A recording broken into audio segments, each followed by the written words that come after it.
nome é Cláudio Vaz Souza Sampaio. Eu nasci em 1965 em Feira de Santana, Bahia. Meu pai chamava-se José Almeida Souza e minha mãe Olga Sampaio Souza. Uma infância simples. Eu venho de família simples, né? Mas foi uma infância de brincar na rua, né? De jogar bola, ainda se usava caçar passarinho, né? Caçar passarinho com bodog, hoje politicamente incorreto, né? E ecologicamente também incorreto. Então foi uma infância livre, uma infância tranquila, com a segurança dos pais, sempre em casa, sempre atentos, e na convivência dos irmãos, dos primos, dos amigos. Eu nasci em Feira de Santana e vivi em Feira de Santana por 18 anos. Aos meus 18 anos eu vim para Belo Horizonte, eu vim fazer seminário, né? Uma orientação religiosa, um seminário batista. E chegando em Belo Horizonte eu apaixonei por essa cidade. Eu brinco com meus amigos falando o seguinte: eu sou um baiano tipo exportação. Desde cedo eu queria sair. E realmente vim para Belo Horizonte e aqui tô aqui até hoje, né?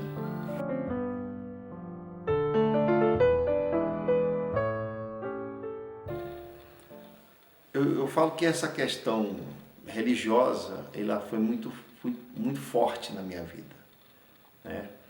Numa linguagem própria nossa, nós sentimos o chamado de Deus e através dessa vocação fizemos o seminário para sermos pastores, né? E quanto à Terra do Sol, Bahia, calor, muito calor. Eu gosto de serra e de frio. Calor não é comigo, não. Mas aqui chegando, me apaixonei por Belo Horizonte. É o lugar que eu escolhi para viver.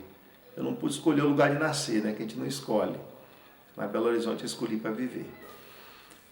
Eu me senti em casa assim que eu cheguei. Eu cheguei e fui morar em Venda Nova, na Rua das Pedrinhas 76. Morei 4 anos lá. E me senti muito em casa. Sabe um lugar que você chega e sente que ali é o seu lugar? Essa foi a sensação que eu tive em Belo Horizonte. Você veio com a família toda? Não, vim sozinho. Vim morar no seminário e vim sozinho. O que sua mãe achou, seu pai, o que os dois acharam disso? Minha mãe ficou desesperada. Meu pai sempre foi muito tranquilo. Não, o que tiver de ser, será. A minha mãe ficou num desespero, num choro, num sofrimento muito grande. Mas com o tempo ela se acostumou e hoje ela vive comigo aqui em Belo Horizonte.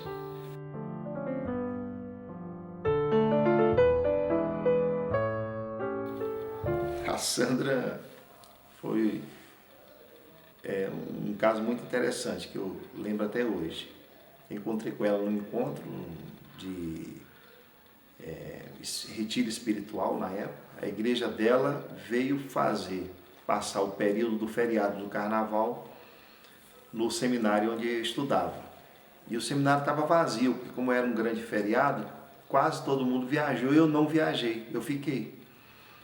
E aí, na convivência ali, daqueles 4 dias, eu bati o olho na Sandra e dentro de mim veio uma certeza.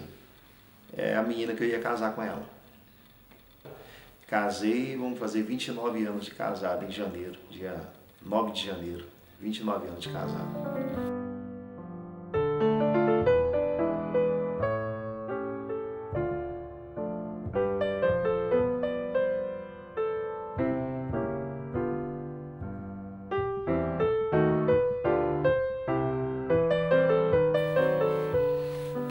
Eu acho que não se separam em momento algum. Eu, como pai de família, sou também sacerdote do lar, né? Então, o tempo todo tá junto. O meu casamento é um casamento que eu considero um casamento perfeito. Eu tenho uma convivência com a Sandra de muita proximidade. A gente faz tudo junto. A gente planeja junto, a gente desde que a gente ficou noivo, nós temos uma conta conjunta. A gente junta o dinheiro, decide quais são os gastos, planeja a viagem, planejamos a criação dos nossos filhos. Então, assim, é um casamento de cumplicidade total. Só para você ter uma ideia, quando a Sandra viaja por algum motivo, eu durmo mal demais.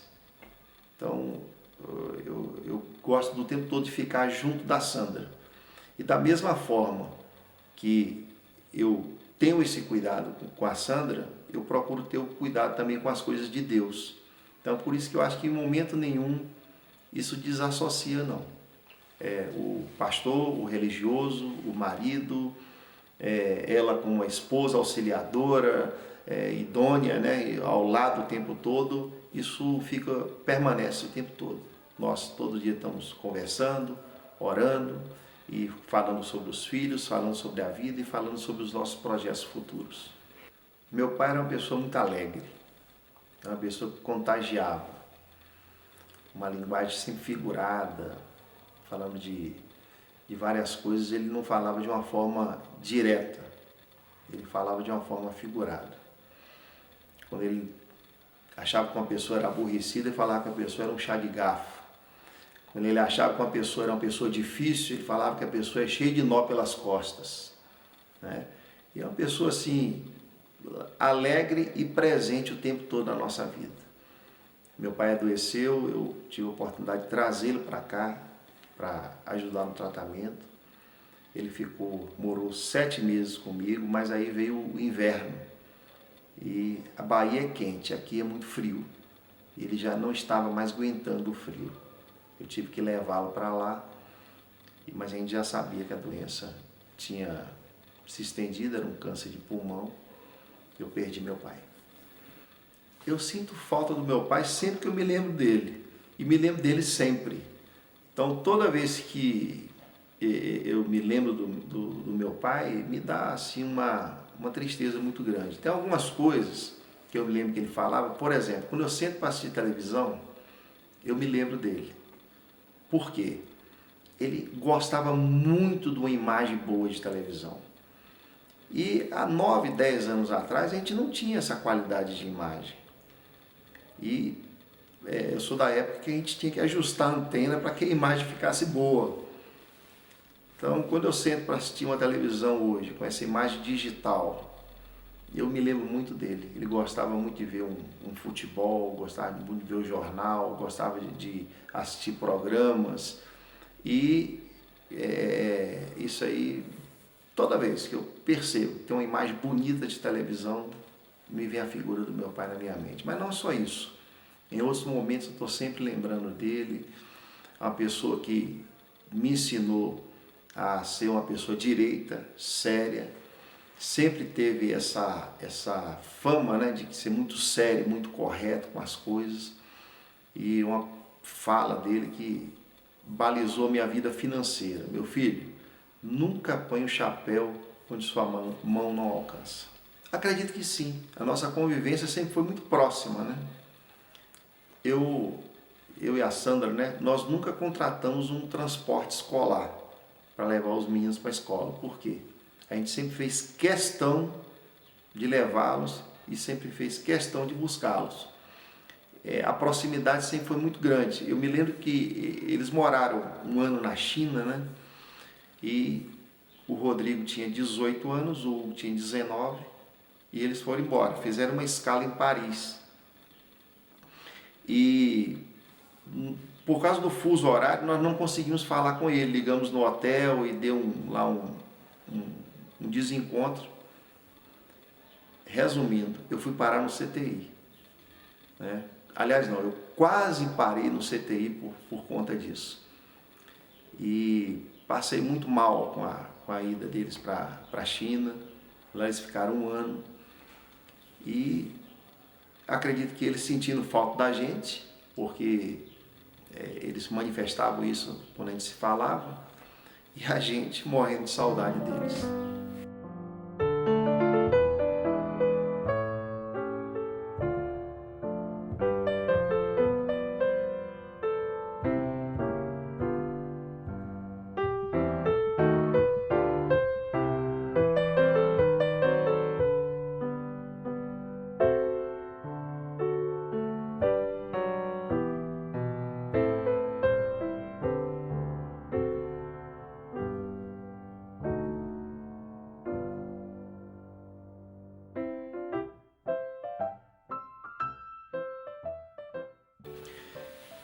Hoje eu continuo como pastor, não sou pastor de tempo integral, ministro palestras em igreja, prego em algumas igrejas, mas também eu me formei em administração de empresas.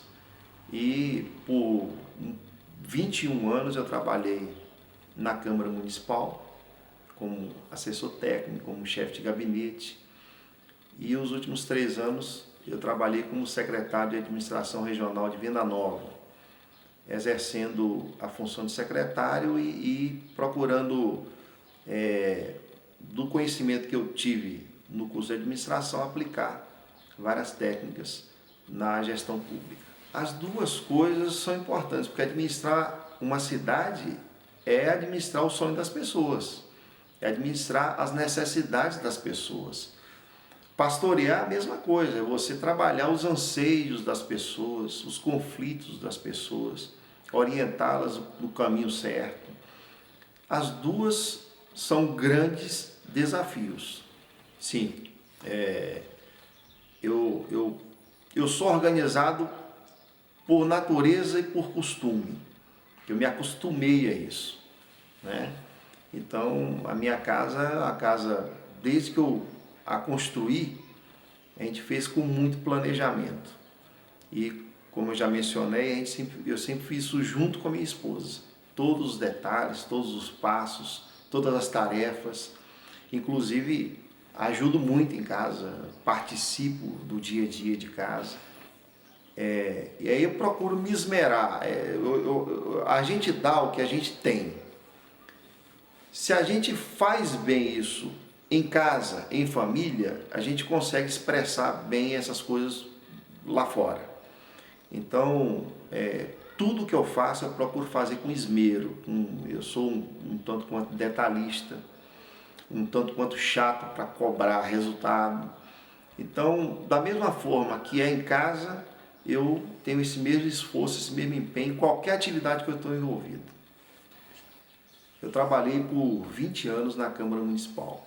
Eu entrei lá no dia 1º de janeiro de 1993 e saí no dia 2 de março de 2013. Passei ali na Câmara por 4 vereadores, onde eu fui chefe de gabinete e assessor técnico. Eu conheci todo o trabalho que um vereador desempenha, procurei sempre auxiliá-los no papel que eles tinham que desenvolver como legislador. Os 4 vereadores que eu trabalhei, todos eles, eu iniciei o mandato com eles, então pude, já com um pouco de experiência com o passar do tempo, orientá-los. E também trabalhei como dirigente partidário, então eu me envolvia nos trabalhos do Legislativo, mas também nas composições que eram feitas nos partidos para disputar a eleição. E nos 20 anos que eu estive na Câmara, foram 20 anos de muito êxito nessa área. Eu aprendi a conhecer profundamente como funciona o Legislativo Municipal. Os meus bons amigos dizem que eu sou muito chato. Mas essa fala é uma fala carinhosa, eu tenho certeza que é uma fala carinhosa. Mas realmente eu sou chato, mas chato como? Chato do bem. O chato de buscar que as coisas saiam de forma correta, de forma que dê resultado. Se a gente está desempenhando alguma tarefa, se a gente tem algum desafio para alcançar, nós temos que realmente fazer isso com muito afinco, e aí realmente a gente se torna um pouco chato, mas é o chato do bem, eu tenho certeza disso. Eu sou uma pessoa feliz. Como eu mencionei, as coisas boas da vida eu já tenho, eu já conquistei. Minha fé, minha família, meus amigos. Então, eu sou uma pessoa muito satisfeita com a vida. Agora, também eu sou uma pessoa que penso que posso melhorar a cada dia. Então, eu particularmente cobro isso muito de mim. Mas, em toda instância, em todo momento, eu sou satisfeito com o que eu alcancei até agora. Os meus filhos são melhores do que eu. Eu acho que meus filhos é uma extensão do que eu e que a minha esposa somos, do que nós conseguimos transferir para eles, mas eles são pessoas melhores do que eu. O Hugo mais velho é muito dócil, muito emotivo, muito companheiro. O Rodrigo mais novo, muito focado, muito objetivo nas coisas que ele quer, muito direto. E a gente percebe que a gente conseguiu não só transferir valores para esses meninos, como a gente percebe que eles aprenderam muito. E com certeza eles são melhores do que a gente. Bom, eu sempre falei que eles têm que ser pessoas sérias, pessoas que não podem trabalhar a confiança como se fosse qualquer coisa. A confiança é como se fosse um cristal. Se ela quebra, se ela se rompe, é difícil você voltar ao status anterior. Eu sempre procurei falar que eles têm que respeitar os outros, tratar todo mundo como ele, da mesma forma que ele quer ser tratado. Então eu sempre passei esses valores para os meus filhos e graças a Deus a gente percebe que eles aprenderam isso. A minha esposa, ela é aquela pessoa que muitas vezes a gente chega em casa duvidando, ou um pouco chateado, e ela consegue fazer a gente reanimar. A Sandra é aquela pessoa que sempre tira das coisas, ou das experiências, ou da vida, algo bom. Ela sempre procura colocar a gente para cima. E eu tenho assim uma certa até dependência dessa convivência. Eu sempre quero voltar a estar com a Sandra. Agora viver é uma caixinha de surpresa. Todo dia uma novidade. A gente só tem que saber e aprender a viver a cada dia. A morte é algo inevitável. A gente procura adiar de todas as maneiras, né? Se cuidando. Eu até falo que a vida tem um quê de estatística. Por exemplo, eu não viajo no feriado, principalmente de carro. Não viajo. Porque estatisticamente a chance de você ter um problema, ter um acidente e antecipar a morte é real. Mas a morte é inevitável. Eu encaro a morte com uma certa tranquilidade do ponto de vista de que eu sei que ela vai chegar um dia. Mas enquanto ela não chegar, vamos trabalhar, né? Eu tenho convicção que quando eu morrer, eu vou viver eternamente ao lado de Deus. Eu encaro a vida, eu gosto muito de uma poesia do Fernando Pessoa, a poesia chamada Tabacaria, que ele fala assim, ó: